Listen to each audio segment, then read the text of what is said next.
The truth is that we haven't been given the right tools on how to really understand the Bible. Now that people are waking up to having the commandments written on their heart, one of the biggest problems we have now is a false binary that has been created among believers. Because a lot of people frame obedience as it's either all Torah or no Torah. Either everything has to be practiced exactly the same way as before, or it's all been nailed to the stake and doesn't apply anymore.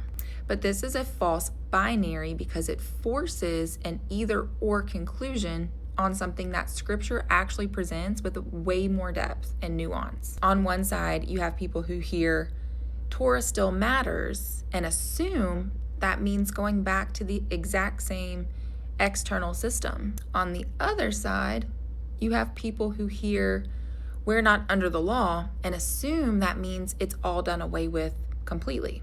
And both sides are reacting to a misunderstanding because the goal isn't to reconstruct the old system and live there more carefully and sincerely this time.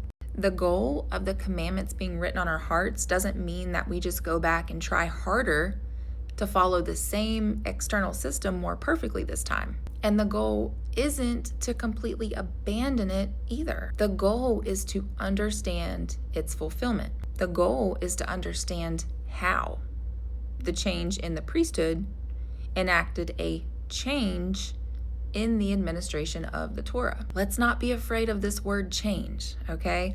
Let's approach it with curiosity and with a readiness of mind. Because this false binary of all Torah or no Torah, it's very confusing to people because many Christians have been taught that the law is essentially done away with, while many Torah-focused believers communicate in a way that sounds like everything must still be followed exactly the same way. And this leads to frustration and confusion and misunderstanding on both sides. Because if the only categories someone has to bridge that misunderstanding are everything still applies exactly the same way, except this time do it with your heart, or none of it applies at all, then anything in the middle is going to feel confusing.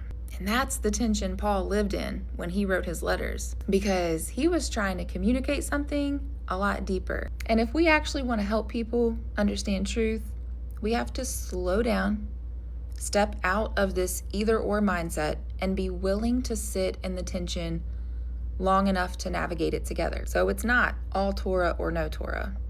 It's understanding how Torah is lived out through Messiah with love.